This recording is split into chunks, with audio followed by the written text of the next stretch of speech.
Pedro Serrano, bem-vindo. Tudo bem, Renato? Parabéns, hein, mestre? Obrigado. Você não faz aniversário também agora, não, né? Não, faço em junho. Sou geminiano, né? Geminiano. Dizem que é gente ruim, geminiano, né? Pedro, rapaz, o noticiário tá quente, hein? 37 indiciados. Lembra-se do documentário da Fórum lá, do dia 12 de dezembro, das primeiras reportagens criticadas, tratadas por algumas pessoas da mídia tradicional como leviandade, por uma fonte que não se identificava, dizendo que tinha um golpe de Estado em gestação no governo, que tinha Kid Pretos, acho que a primeira vez se falou em Kid Pretos envolvido no golpe, e aquilo tudo descaracterizado, né, pela mídia, ninguém repercutiu. E agora, eu lendo o relatório da PF, tomei um susto, imagino que você também, como eles estavam agindo naqueles dias, inclusive na tentativa de assassinato no dia 15 do Alexandre de Moraes, cada um no seu posto. O negócio foi na hora. Eles falaram, não, voltem aqui para o ponto de encontro. Aí o cara ficou perdido, não conseguia táxi. Como é possível? Quer dizer, não é possível, mas eu queria te ouvir em relação a isso juridicamente, né? Tem uma cadeia de comando esse tipo de ação, né? E uma cadeia de comando e muita gente, e que envolve muita gente. Um golpe não é dado por 10 pessoas. Você não assassina um juiz por 10, nem por 36, vamos combinar. Muito provavelmente as coisas chegaram, por exemplo, ontem perguntei no Twitter, e o Tarcísio não sabia de nada, era ministro, né, do governo, era um dos caras mais importantes, foi escolhido para ser governador de estado. O governo do estado, que ele tinha acabado de ganhar, de São Paulo, teria que posição? Será que o Lira não sabia de nada? Eu começo a me perguntar, eu sei que pode ser tem que tomar cuidado, mas eu acho que perguntar para jornalista é parte do exercício da profissão. Do trabalho, né? Então, bem, é histórico, né? Nós estamos num momento histórico do país, eu não tenho dúvida, porque num país com profunda tradição golpista, onde os militares, Forças Armadas no Brasil sempre teve muito mais um sentido histórico de controle da população do que de segurança nacional, né? Veja, se separar para observar, Renato, o comando do 2º Exército é no Parque do Ibirapuera. Você imagina você mobilizar tropa ali, no meio de uma cidade que nem São Paulo. O PQD é no Rio. Para fazer um exercício inteiro do PQD, tem que parar o tráfego aéreo. Quer dizer, nenhum lugar do mundo é assim. Quando você tem um exército para mobilizar, ele fica em um lugar mais isolado, mais estratégico, né? Aqui no Brasil é posto aqui, por exemplo, o 2º Exército aqui em São Paulo para controlar a população, se necessário. A lógica das Forças Armadas sempre foi de intervenção na política. E sempre foi golpista. Pois agora nós temos 8 oficiais generais indiciados pela Polícia Civil, pela Polícia Federal, né? Quer dizer, uma Polícia Civil. Então, isso é um grande avanço para o país, né? E estão indiciados por uma tentativa de golpe, dentre outros crimes, né? Então, isso é um imenso avanço que nós estamos tendo no país. Assim. Eu acho que é um momento histórico mesmo. E a polícia trabalhou muito bem. Eu, obviamente, não li esse último relatório, acho que nem está disponível ainda, mas li o anterior, né? Que fala dos que eu li o anterior. O relatório de ontem está em sigilo, Tá. Então, eu li o de um anterior até, fiquei até de madrugada lendo ele. 260 páginas. E, cara, fiquei impressionado com a competência da Polícia Federal, com a eficiência da investigação, inclusive tecnológica, né? Com o nível de informações que eles obtiveram, né? E ali não deixa dúvida da materialidade do delito. Eu vi só uma professora de processo penal dizendo que só tinha atos preparatórios, não tinha atos de execução. Coitado de quem é aluno dessa professora, viu? Eu falo aqui claramente, eu não vou ficar respeitando a gente da minha profissão que não se respeita, né? Não se dá a dignidade de exercer o mínimo de técnica. É sempre instrumentalizado por esses extremismos, né? No plano ideológico. A gente tem que, para ser tratado de forma digna na profissão, tem que se postar de forma digna, né? É indigno você querer dizer que não há crime, né? Que um sujeito como Flávio Bolsonaro fale isso, eu entendo, está preocupado com o pai dele, com a própria segurança dele, talvez, né? Vai saber que ele se meteram nesses assuntos, tem medo que venha a ser descoberto, isso não sei. Eu entendo as razões dele, porque ele está envolvido no meio do samba aí. Mas algum jurista falar que isso não caracteriza crime, só tem uma explicação, é alguém ou aliciado, já que está junto dessa turma que planejou o golpe, que deu o golpe, ou está ideologicamente capturado por eles. Mas, no ponto de vista estritamente jurídico, não há dúvida do cometimento do crime. O crime é tentativa de golpe. E o tipo penal foi absolutamente satisfeito, porque, veja, na minha opinião, uma tentativa de golpe já se caracteriza pelo planejamento. Né? Para mim, o planejamento na tentativa de golpe não é um mero ato preparatório. Ele é um ato que inicia a execução da tentativa. Mas, nesse caso, foi muito além do planejamento, como você falou. Inclusive, chegaram a estar apostos para sequestrar o ministro, só não se realizou por um problema logístico fora da vontade dos agentes. Né? Quer dizer, então, assim, e esse é um dos elementos. Tem vários elementos ali que demonstram a execução, o início da execução do golpe de Estado. Na realidade, você tem todo um iter. Começa nas manifestações em frente aos quartéis. Se fossem manifestações democráticas, não seria em frente aos quartéis. Só estavam ali porque queriam intervenção das Forças Armadas, queriam um golpe militar. Então começa ali. Passa por uma atuação na internet para tentar criar um clima social favorável ao golpe. Então, agentes na internet, vamos dizer, com desejo de realizar um golpe de Estado, começaram a produzir opiniões, posts, robôs, etc., para poder tentar dar uma imagem de um clima favorável a um golpe. Depois, começaram a preparar atos jurídicos para tentar legitimar esse golpe. Houve essa ação dos Kids Pretos que implicava em matar o presidente eleito, o vice-presidente eleito e o ministro do Supremo Tribunal Federal. E chegaram a iniciar a execução disso. Né? Chegaram a estar armados e prontos para bater o ministro, mas houve um problema logístico, não conseguiu se realizar o sequestro. Mas estavam ali para isso. Né? Chegaram a iniciar a execução e ela só não se realizou por fator alheio à vontade deles. Depois teve tentativa de ato terrorista no aeroporto de Brasília. Você lembra disso?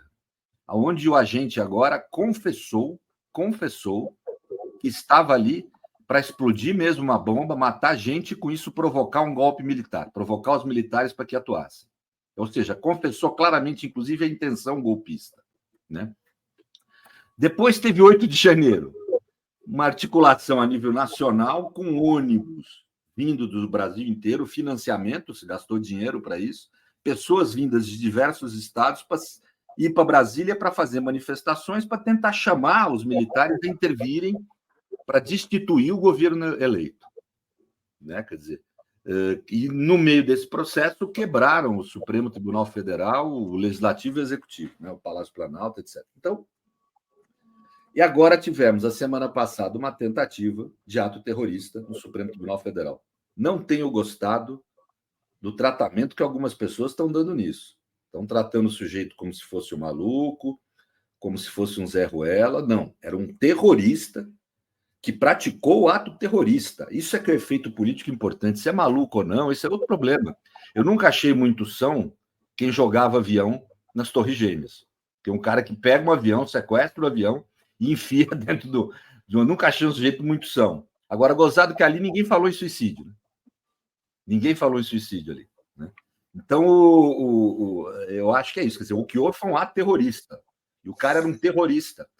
Teve a cabeça de terrorista manipulada e estimulada por esse ambiente que nós estamos tratando agora aí. Ou seja, houve, evidentemente, a democracia correu imenso risco. O crime de golpe de Estado é um crime de perigo, é um crime que põe em risco certas instituições, certos bens jurídicos. O bem jurídico é o Estado democrático de direito. E ele correu imenso risco, ao ponto de quase terem matado o presidente eleito, o vice-presidente eleito, o ministro, quebraram tudo, quer dizer, ou seja, não há dúvida de que nós passamos por um crime de tentativa de golpe. E agora está se chegando ao que todo mundo cobrava, eu sempre falava para ir com calma, que tem que ter investigação nessas coisas, se chegou à cúpula militar, 8 oficiais generais, nunca houve isso na história do Brasil, é a primeira vez. Né? Se chegou o ex-presidente da República, ministros dele, quer dizer, é um trabalho hercúleo. Eu não cheguei a ler esse último relatório, obviamente, é sigiloso, mas eu vi na imprensa o que se divulgou dele.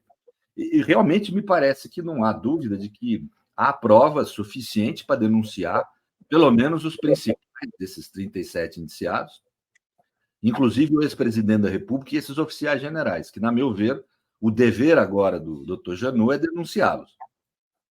Acho que, mais do que denunciar, tem que fazer uma denúncia bem feita.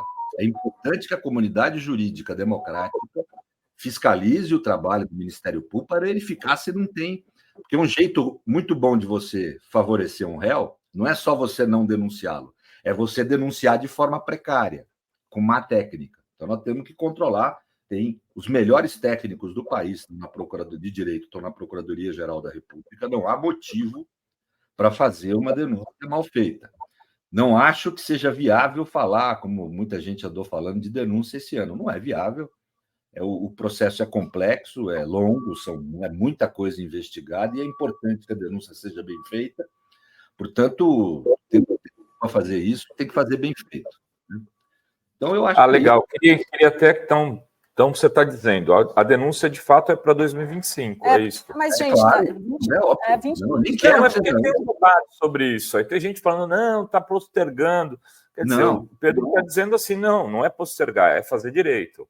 Não, nós temos que tomar cuidado com isso. Tem algumas coisas que a esquerda pode fazer que pode ajudar muito a extrema-direita. Uma delas é isso, é agir com ansiedade, achar que está em luta de boxe. Nós estamos num jogo de xadrez aí, não é boxe. Né? Então, nós temos que ir fazendo cada passo. Esse julgamento não vai terminar no dia do julgamento, principalmente se os principais agentes ali forem condenados. Não vai terminar ali. Vai haver um backlash, como se fala na teoria do direito constitucional, uma reação. Nós temos que estar preparados para essa reação. E para enfrentar essa reação, é importante que não haja nenhum desvio do by the book ali, do devido processo legal, do respeito ao direito dos réus. Se algum daqueles indiciados não tiver sua autoria demonstrada, tem que ser inocentado, né? Tem que fazer a coisa de acordo com o direito. Né, de acordo com os direitos humanos, com a Constituição, tem que fazer a coisa desse jeito. Né? É mais importante do que ir rápido. Isso hoje é o essencial nesse caso. Um belo jeito de, depois de uma eventual condenação, voltarem como heróis, aí, o Bolsonaro, etc., é você cometer falhas graves no processo. É óbvio que Bolsonaro e seus advogados vão estar o tempo inteiro falando que estão sendo perseguidos e mimimi, mas a realidade é que até agora tudo tem sido feito da forma correta, quase tudo, pelo menos. E nós estamos agora com um conjunto probatório muito forte. Tentaram matar o presidente eleito, o vice-presidente eleito e o ministro do Supremo. Né? Quer dizer, nós vamos o quê? Banalizar, matar adversário como ação política normal? Né? Óbvio que não, né? Nenhum país do mundo faria isso. Nenhum país democrático. Então, mas é importante que o processo siga seu método. Até agora, todas as cautelas estão sendo adotadas. Eu estou vendo isso e tem que continuar tendo. Então, não adianta ficar cobrando, faz a semana que vem a denúncia, para ela ser mal feita. Mal feita vai perder. Ou, se não perder, fica aquele vácuo, aquele argumento pesado que daí eles ganham para poder falar que a adesão foi injusta. Né? Então, e tem uma coisa, esse processo eu tenho falado muito, Renato, ele não vai ser lento.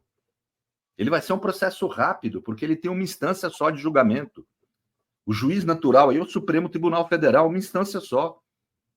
Né? Então, é um julgamento rápido. Ele não vai ficar esses julgamentos que duram 10 anos, porque não vai ter 4 instâncias de recurso, como tem no Brasil, nem nada.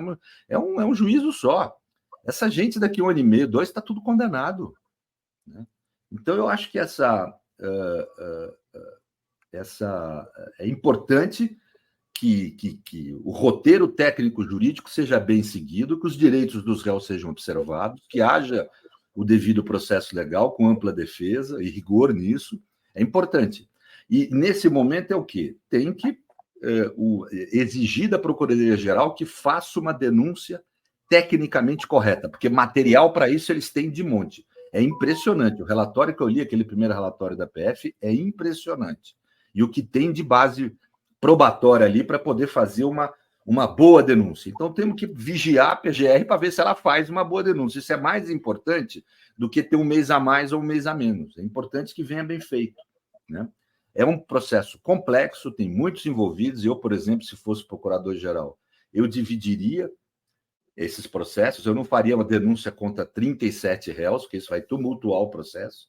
Cada um vai ter direito a não sei quantas testemunhas. Isso prejudica o andamento.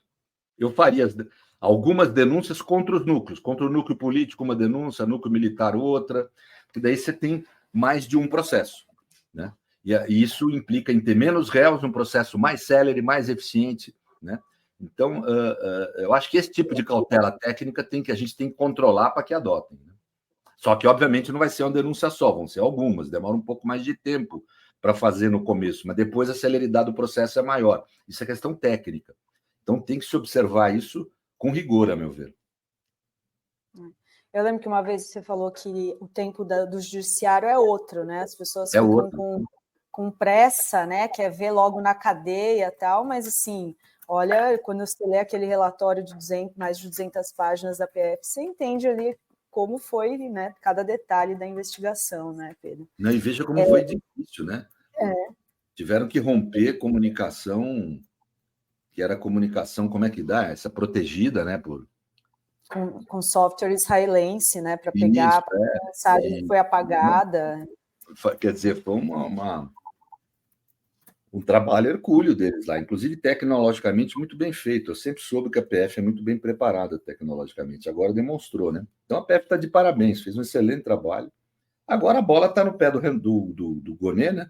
Do procurador-geral, que eu tenho certeza que vai fazer um bom serviço também. Ano que vem nós vamos ter as denúncias, acho que ele vai oferecer denúncia. O MP, nessa altura, ele tem 3 alternativas técnicas. Ele pode arquivar o inquérito, acho que não vai fazer isso, óbvio. Ele pode pedir esclarecimento de alguma questão, isso pode acontecer em relação a algum réu ali. E ele pode denunciar, que é que eu acho que vai acontecer, pelo menos em relação à maioria dos réus ali. Aí ele denuncia 4, 5 núcleos políticos, seguindo a tua orientação. Ele faz essa denúncia e encaminha para o Supremo. Isso. O Supremo tem quanto tempo para avaliar a denúncia? Como é que funcionaria isso? Não, aí o Supremo aceita a denúncia, né? Tem um período de aceitação, e começa o processo. Aí vai se produzir prova, no final vai ter a defesa, vai ter a fase de produção de provas, depois a defesa, as audiências, né, em que vai se ouvir as testemunhas de defesa, as testemunhas de acusação, etc. E, no fim, se apresentam os argumentos finais de cada parte, as razões finais, né, que é a grande peça de defesa que tem, é escrita, e há a sessão de julgamento. Sessão de julgamento. Ou seja, 2025 será o ano desse julgamento, na tua opinião? Eu acho que vai para 2026, minha opinião. Olha só. Pode ir para 2026, porque eu calculo essa denúncia sendo oferecida aí depois do recesso, lá para fevereiro, por aí. E é normal demorar 1 ano e meio, é normal o processo desse demorar 1 ano e meio, por exemplo. Então é possível que a gente tenha aí para 2026 esse julgamento. Eu acho que essa não vai ser a preocupação. Se for para 2027, tudo bem, não prescreveu, é pouco tempo, entendeu? Tem que se exigir que haja um rigor no andamento do processo, que se observe todo o direito dos réus e que no final se condene os que tiverem provado. Materialidade está provada. Os que tiverem autoria demonstrada, como eu acho que vai demonstrar a autoria de Bolsonaro, a participação dele no processo, né, no ato criminal, né, da conduta criminal. Então, eu creio que vai haver essa demonstração e ele tem que ser condenado. Como ele era presidente da República, a importância do cargo dele, quando atua de uma forma golpista, coloca em grave risco a democracia. Generais também, é quem comanda a força. Inclusive, um dos réus era comandante do Exército. Então, é gente que, em razão do seu cargo, colocou em risco gravemente a democracia quando teve condutas golpistas. Então, não dá para você dar pena mínima, né? Porque a gravidade é maior quando a responsabilidade é maior, e principalmente de quem comandou, né, o processo. Então, eu creio que essa gente deva ser condenada a penas graves, penas, eu diria que próximas à máxima. E é isso que a sociedade tem que esperar que o Supremo faça. E é caso de ter já alguma prisão preventiva, pelo que já foi revelado até agora? Eu tenho visto opiniões aí, né? Eu creio que eles não vão prender preventivamente o Bolsonaro, a não ser que ele adote uma conduta de prejudicar o processo, o andamento das investigações, etc. Então, acho que fora dessa hipótese, não prendem ele preventivamente. Mas é uma impressão minha. Não sei o que vão decidir. O Cacai falou outro dia numa entrevista, eu vi o Cacai, eu ouço muito nessas questões, ele é um grande criminalista, ele acha que deveria haver uma prisão preventiva do Bolsonaro. Eu tendo a achar que não, eu acho que é melhor botar o Bolsonaro na cadeia depois da condenação final, a legitimidade da condenação final, né? E por uma pena grave. Né? Eu acho que tem que ser assim. Ninguém teria que ter prisão preventiva? Não, ou só o Bolsonaro? Tem que ver, nós não temos como saber disso agora, porque esse é o... Só desculpa, que não quero discordar de ti, até porque não tenho condições técnicas para isso, mas quero ponderar. Olha, o Braga Neto o Heleno, esses caras têm condições de fazer um trabalho de mobilização das Forças Armadas para agir, para sabotar o governo, para fazer coisas desse tipo. Né? Será que não é um risco deixar esses caras soltos, Pedro? Não, mas não é assim que se pensa. A prisão preventiva é para ser usada em última razão. Né? Por exemplo, se é isso que você falou, toca uma tornozeleira no cara. Só que por que eu não gosto de tornozeleira? Porque desconta dia de prisão dele. Entendeu? Acho que esses caras têm que ser condenados no final e pegar um bom tempo de cadeia, perder a patente. Tem que ter toda a consequência jurídica que, num caso desse tipo, são traidores da pátria. Né? Se for comprovado tudo que está posto ali, é gente que traiu a pátria e a farda. Né? Então precisa tomar penas graves aí. Eu não sou a favor de aliviar, não. Só que eu acho que você ficar prendendo preventivamente é dar milho para bode. É para depois eles ficarem, olha como prenderam a gente abusivamente, olha como usaram da prisão preventiva abusivamente. Uma prisão preventiva sempre é fácil ser questionada na sua legitimidade. Por isso é que o ministro Alexandre está tendo essa cautela, correto. Né? Deixa para pôr os caras na cadeia quando terminar. Agora, óbvio, Renato, se houver um início de conduta disso que você falou, se observar que eles estão fazendo isso que você falou, aí tem que prender. Mas porque daí isso interfere no andamento do processo. Né? Isso interfere no andamento regular da democracia. Então, é evidente que aí precisa ser preso, mas precisa ter um início de conduta, precisa ter algo mais consolidado do que o mero medo. Né? Eles usaram muito essa ideia de medo na Lava Jato. Vamos prender porque o cara tem dinheiro. Imagina que um cara com dinheiro pode fazer. Isso virou um cipoal de abusos. Nós não queremos isso nesse processo. Nós queremos esse processo... Óbvio que eles sempre vão questionar, mas com pouco ou nenhuma possibilidade de eles terem um questionamento consistente quanto à legitimidade do processo no plano jurídico. Então, acho que essa que é a cautela que o relator, que é o ministro Alexandre, está adotando. E essa história você acha que eles vão querer pedir a suspeição do ministro Alexandre de Moraes por ele ter sido um dos alvos? Pode pedir, eles podem pedir, mas veja, aí vai ter um problema para o país, né? Porque esses caras eles querem isolar o problema como se fosse um problema do Supremo. Eu vou dar um exemplo para vocês. E os juízes que são ameaçados pelo PCC? Foi ameaçado pelo PCC, não pode mais julgar réu do PCC? Né? Então vai estar na mão do PCC escolher quem vai ser o juiz dele, né? Porque daí ele ameaça, com isso ele não pode ser julgado pelo cara. Não é assim. O Código de Processo Penal é claro. Não pode haver suspeição provocada. Essa gente quis matar o ministro Alexandre porque ia ser julgada por ele. Porque ele era presidente do TSE, porque ele era ministro do STF, porque ele já estava julgando o inquérito das fake news. Agora, se a organização criminosa ameaça o juiz, isso afasta o juiz, é a organização criminosa quem escolhe o juiz, é isso?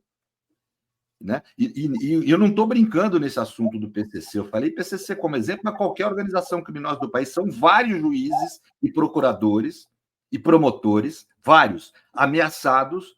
Aqui de São Paulo tem um coordenador aqui do COGIAI, um senhor um jeito muito arrumado, ele deu entrevista lá para o Reinaldo Azevedo e para o Valfrido outro dia, né? É um sujeito que anda com 4, 5 seguranças. Agora o quê? Esse cara está impedido de investigar o PCC agora porque foi ameaçado pelo PCC? Né? Então vê que não tem essa fala deles não tem sentido. Não é a organização criminosa quem escolhe quem vai julgar. né?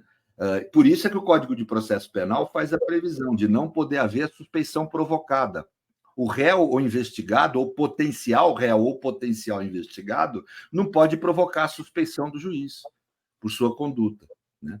Então, a situação é a mesma dessa ameaça que houve para o ministro Alexandre, é a mesma desses juízes, desembargadores, promotores e procuradores que são ameaçados pelas organizações criminosas e não deixam de exercer o seu papel porque foram ameaçados, porque isso é deixar na mão do crime organizado escolher quem são seus juízes. Nós estamos falando de uma das piores organizações criminosas que já esteve no país, que é essa organização golpista. Não é esse bando de criminoso organizado que vai escolher quem vai se julgar, não. É a lei. É a lei. E a lei determina o ministro Alexandre. E ele foi ameaçado quando já era juiz do inquérito, quando já era um sujeito que eles tinham como inimigo, porque exatamente defendia a democracia e aplicava a Constituição. Então, não são eles que têm que escolher o seu juiz, não. Então, acho que tem que ser duro o Supremo Tribunal Federal não aceitar isso. Porque senão vai virar festa no Brasil. Qualquer traficante vai aí, ameaça o juiz e pronto, escolhe o juiz que quiser. Até na hora de cair do juiz que ele acha legal. Não é assim, né?